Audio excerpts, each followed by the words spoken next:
moving on to the MSNBC shit show, because apparently, if you have not heard, the former chair of the RNC was recently hired by NBC to be a contributor, right? And apparently the hosts on MSNBC were not happy about that, and they decided to actually vocalize that on the air.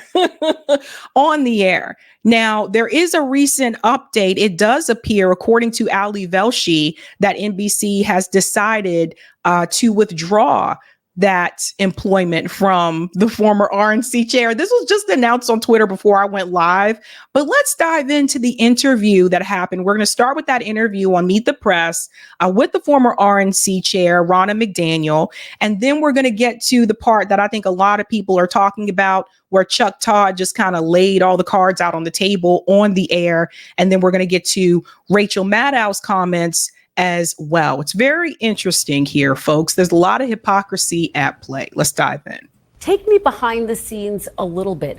Were you pushed out of your role? Well, there's no question that as RNC chair, you have to remain neutral. And we had a primary process. And so we did have debates, right? We had debates. And there was tension and a little friction that started during that process. It was well played out in the media. And I knew at that point, when I was doing that role and we were going to have debates, that when the nominee came forward and it was likely to be President Trump, that they would want to switch. And that's his right as nominee. And so were you pushed out by him? He absolutely wanted me to move aside and wanted Michael Whatley and Lara Trump to come in. And you say you were neutral. You did put out that statement before he was officially the presumptive nominee, effectively calling on Nikki Haley to step out of the race. Can you say you were really neutral? I can. I mean, we had a neutral primary. We had debates. I mean, look at the Democrats. They didn't have debates. Now they have RFK Jr. running as a third party. Imagine how the world would be different if they'd have allowed those debates to take place.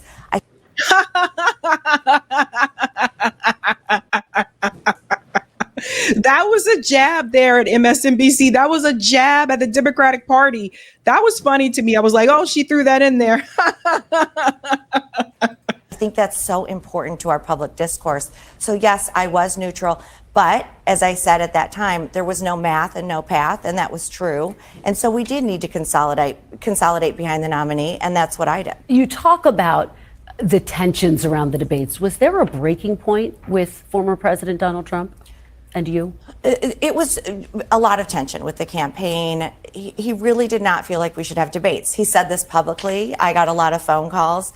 And there from were him, people. Phone calls from Trump directly. From everybody in his campaign, and I did talk to him. And also, you saw it from Trump supporters, right? Don't support the RNC, don't give to the RNC, don't have debates. Listen, there are a lot of people who support President Trump in our party, but there are others who didn't. And they needed to see that process to play out, to say, this was fair. My candidate was given an opportunity to speak to the American people. The voters decided, and this is the nominee. And because we let that process play out, he's the nominee without a third party running against him, which is the opposite of what the Democrats did. You were replaced by Donald Trump. So you guys see what she did? She got another jab in there at the Democrats. Oh, man. Handpicked allies, including his daughter-in-law, Lara Trump. There's now this fundraising agreement, which basically means that donations go to the super PAC to pay for his legal bills before they go to the RNC. Is it appropriate for Donald Trump to ask donors to pay for his legal bills? Well, I think as long as the donors know that that's what they're doing. And so it is in the waterfall of it. It's the Save America before the RNC. What I also think that means is that the campaigns or the RNC is being truthful when they're saying they're not going to pay the legal bills, that it is going to continue to run through the Save America PAC. But ultimately, these donations are going first to pay his legal bills.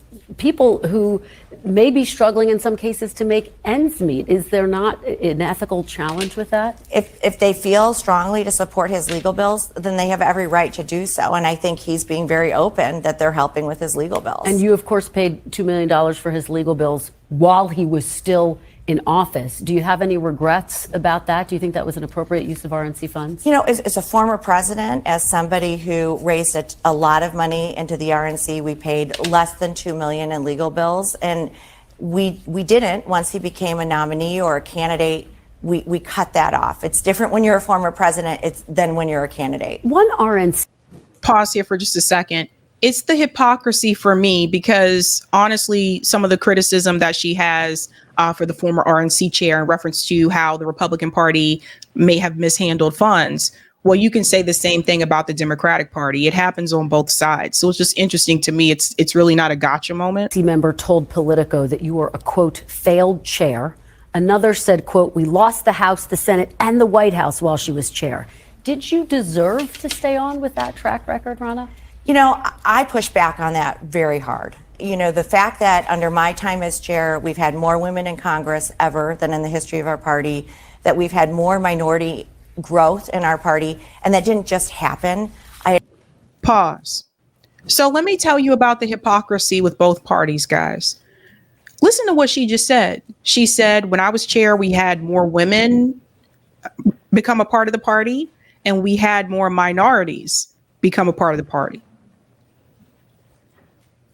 But if the shoe was on the other foot and a Democrat politician said that, that would be called identity politics. I told you guys, what did I tell you? I told you the identity politics has hypocrisy on both sides. And I told you that cancel culture has hypocrisy on both sides. So just pay attention to those types of things. Offices open in Black, Asian, Hispanic communities that we had ignored as a party, and we've seen growth as a result, which, by the way, we're seeing in this election as well. And then I'm going to point out to this. The RNC, we don't do the messaging. We don't pick the candidates. We're turnout. So if you look at 2022, just 2022, we turned out 4 million more Republicans, and we would have won the Electoral College based on that turnout. So what I say to people is, if we're building the road that all the candidates drive on, and if one candidate got to the finish line, the road wasn't the problem. It's candidate to candidate. And I can go to every race in 2022. So I view my tenure as RNC chair as a success. All right. So she obviously left as chair of the RNC, but she was hired by NBC to be a contributor. So this interview that you're seeing here, apparently, I guess, was a little awkward for the host of Meet the Press. And you find that out during this conversation with Chuck Todd, where he decided to put this all out on the table for everyone to see. Apparently, they were not happy about NBC hiring her, and listen to the reasons why. Like, this is the part that's hilarious to me. What were your takeaways? Look, let me deal with the elephant in the room. Yeah. I think our bosses owe you an apology for putting you in this situation, because I don't know what to believe. She is now a paid contributor by NBC News. So I have no idea whether any answer she gave to you was because she didn't want to mess up her contract. She wants us to believe that she was speaking for the RNC when the RNC was paying for her. So she has credibility issues that she still has to deal with. Yeah. Is she speaking for herself, or is she speaking on behalf of who's paying her? Pause. Let's talk about some hypocrisy, okay? So a lot of these so-called, commentators in mainstream media today either come from a political campaign or they come from the State Department, right? So look at Jen Psaki, for example. That's probably one of the most recent examples we can point to. She was Joe Biden's press secretary. She stepped down from that position, and then she decided to move over to MSNBC. She got her own show at MSNBC. Is she speaking on behalf of the Biden administration? Yes, she is. She's no longer his press secretary, but she does favorable coverage about Joe Biden. Is that not a conflict of interest? These things happen all the time. They also have another host at NBC. I have to look up her name. She came from the Bush administration. You've seen her. I've played her clips on this show before. She was a part of the Bush administration, the same administration that lied to you about the war in Iraq. But it was okay to have her on. I didn't see them protesting about hiring her. So you see that it's the lack of consistency for me. That's the problem. Once at the RNC, she did say that, hey, I'm speaking for the party. I get that. That's part of the job. So what about here? I will say this. I think your interview did a good job of exposing, I think, many of the contradictions. And look, there's a reason why there's a lot of journalists at NBC News uncomfortable with this, because many of our professional dealings with the RNC over the last 6 years have been met with gaslighting. have been met with character assassination. So it is, that's where you begin here. And so when NBC made the decision to give her NBC News' credibility, you got to ask yourself, what does she bring NBC News? Pause. So first of all, this conversation I felt like was not something I was supposed to hear. I feel like this is a conversation that was supposed to be a private conversation that I just kind of peeked in on. And I'm not supposed to hear them complain about like their bosses and all this kind of stuff. It just felt, awkward. I hate to be that person from the Key and Peele skit, but awkward. That's how I felt, right? So it was just kind of weird to me. And then also, it's very obvious to me what I think NBC is trying to do. I think some of the mainstream media outlets are paying attention to independent media, and I think they're trying to copy some things, so to speak. Right? So what do I mean by that? Notice that CNN decided to change their network, and they decided to allow conservatives' voices to be a part of their network. That was not how it was the past couple of years, right? CNN is pro-Democratic Party, mainly people who support liberal ideology. But last year, they decided to make a change. They got a new manager, and he decided that he wanted conservative voices to be added to CNN as well. I'm like, oh, so you want conservative and you want Democrat. Now you see NBC was also trying to make the same type of pivot. We all know MSNBC, for the most part, supports the Democratic Party, right? So now they're trying to bring in conservative voices as well. That's what this was really about. Now, who does that remind you of? That sounds like the same model that Breaking Points has, no? You have a conservative voice and you have a left Democrat voice. Doesn't that sound familiar to you? I think that they've been paying attention to things, and I think they feel that this will actually help their ratings if they were to bring in voices from both sides instead of having, one side constantly represented. So pay attention to them, guys, because they're paying attention to you. And when we make deals like this, and I've been at this company a long time, you're doing it for access to audience. Sometimes it's access to an individual. And we can have a journalistic ethics debate about that. And I'm willing to have that debate. And so if that's true, if what he's saying is that they're doing it for access, then that means that they want access to more conservative people, probably more conservative politicians that they want to get to come onto the network. So pay attention, folks. If you told me we were hiring her as a technical advisor to the Republican convention, I think that would be certainly defensible. If you told me we're talking to her, but let's see how she does in some interviews and maybe vet her with actual journalists inside the network, see if it's a two-way, what she can bring the network. So I do think, unfortunately, this interview is always going to be looked through the prism of who is she speaking for? I mean, you kind of brought that attention to the interview, Chuck. I mean, the rest of us probably would have just watched the interview and have just said, oh, yeah, that's the person who was the former RNC chair. But you kind of brought this up right after the interview. This is the same segment, by the way. But it was funny to me that he said she should be vetted by the journalists here at MSNBC. What journalists?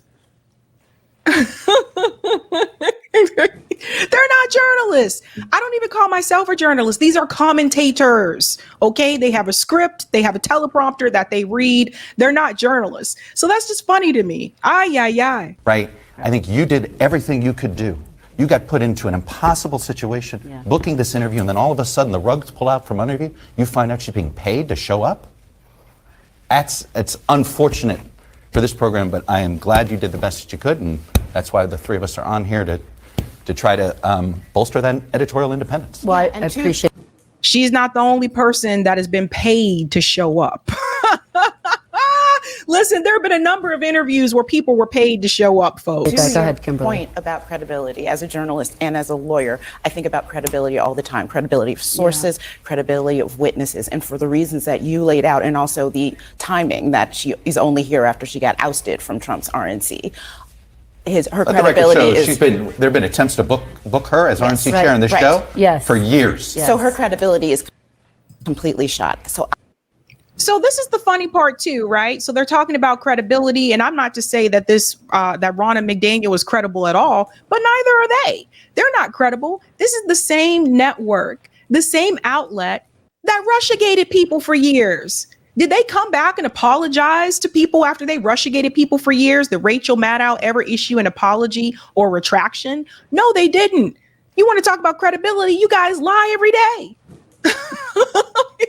Drink that. Yeah, drink that coffee, Chuck. Drink that coffee. I have to do what Maya Angelou said. I believe what they do and not what anything that she said today. And in that, I know that she habitually lied. She habitually joined Trump in attacking the press, members of the press, including this network, in a way that put journalists at risk, in danger. And we do know that she carried water for Donald Trump, and we knew that she did participate in efforts to keep votes in Detroit, from my hometown. So I take this both journalistically serious and personal, to keep the votes from mostly black voters in Detroit from being counted that night. We know part of that that's was what that she phone did. call that we Correct. were talking to her Part about of that pressure campaign that Donald Trump now stands accused in the court of law of doing. So that's what I'm believing when it comes to Ronna McDaniel, not anything that she said today, because of those credibility Stephen, where do problems. Okay, so let's bring in Rachel Maddow, because she also voiced her opinion about this on her show. Of course, you know, she had some things to say as well. And again, like I said, her of all people shouldn't talk about credibility. Again, this is Miss Russiagator herself, but let's go ahead and bring her in. I want to associate myself with all my colleagues, both at MSNBC and at NBC News, who have voiced loud and principled objections to our company putting on the payroll someone who hasn't just attacked us as journalists, but someone who is part of an ongoing project to get rid of our system of government. Someone who still is trying to convince Americans that this election stuff, it doesn't really work, that this last election, it wasn't a real result, that American elections are fraudulent. Because that argument, that is a necessary part, that is the most necessary part of the overall project of getting us as Americans to give up on this election stuff. Because wouldn't we rather have a real man in charge anyway? Somebody who could really get some stuff done. If only we could clear away all the things in his way. We have a long history in this country of forgettable men telling us that we need a new system of government where everything's under their control and politics is over and this new strongman way of government is gonna make America great again. We have had a lot of these guys. But our generation's version of this guy has gotten a lot farther than all the rest of them. And why is that?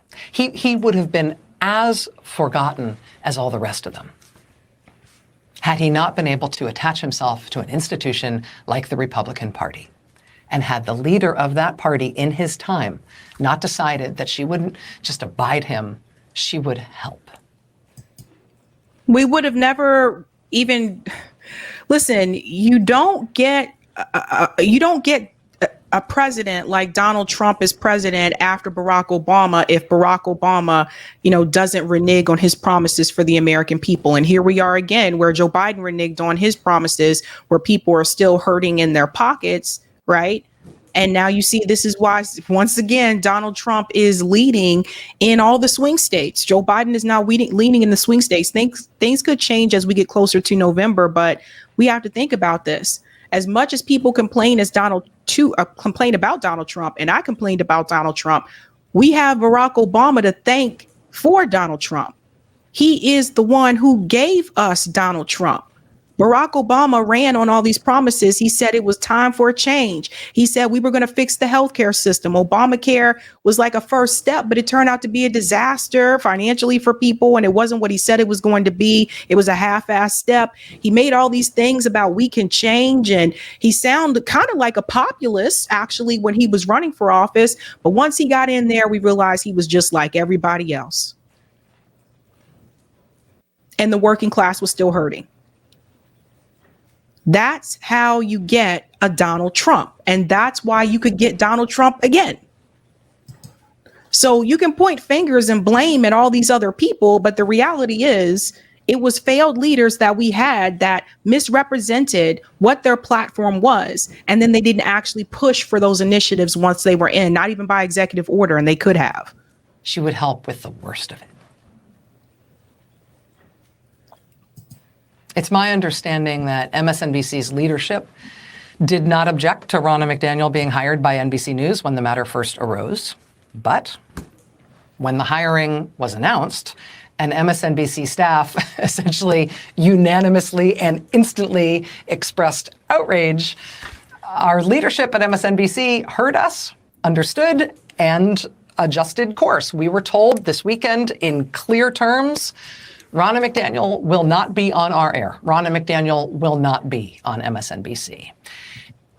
So they were able to raise their voices, and actually Chuck and Rachel said this on air. They were able to raise their voices and push back and express their frustration about hiring Ronna, but they were silent when it came to the Muslim hosts that were either removed from MSNBC or were put on a temporary hiatus after October 7th started. Remember, Ali Velshi disappeared. Remember, Mehdi Hassan also disappeared. I think I forget the other guy's name, but there were three of them. All three of them all of a sudden were not on air after October 7th. Where was that type of support for your own host then? Where was that camaraderie?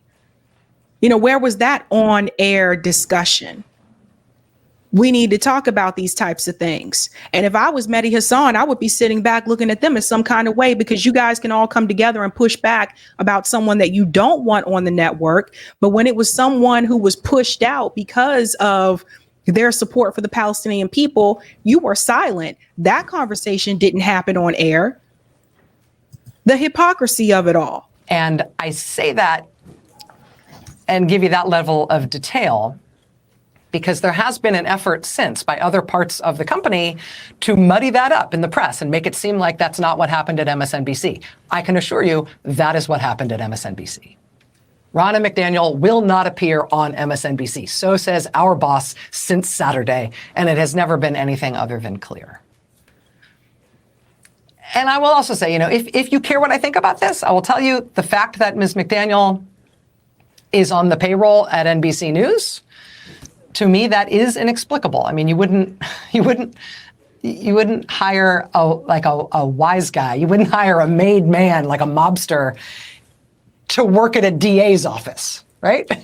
You wouldn't hire a pickpocket to work as a TSA screener. And so I find the decision to put her on the payroll inexplicable. And notice how they keep using that term payroll, put her on the payroll. I hope they will reverse their decision. And it's not about, Democratic Party, Republican Party. It's not about partisanship. It's not about right versus left. It's not about being a political professional versus some other kinds of person. It's not about being mean or nice to journalists. It's not about just being associated with Donald Trump and his time in the Republican Party. It's not even about lying or not lying. It's about our system of government and undermining elections and going after democracy as an ongoing project, right? They pay her $30,000 an episode for this. This is 100% partisan. 100% partisan.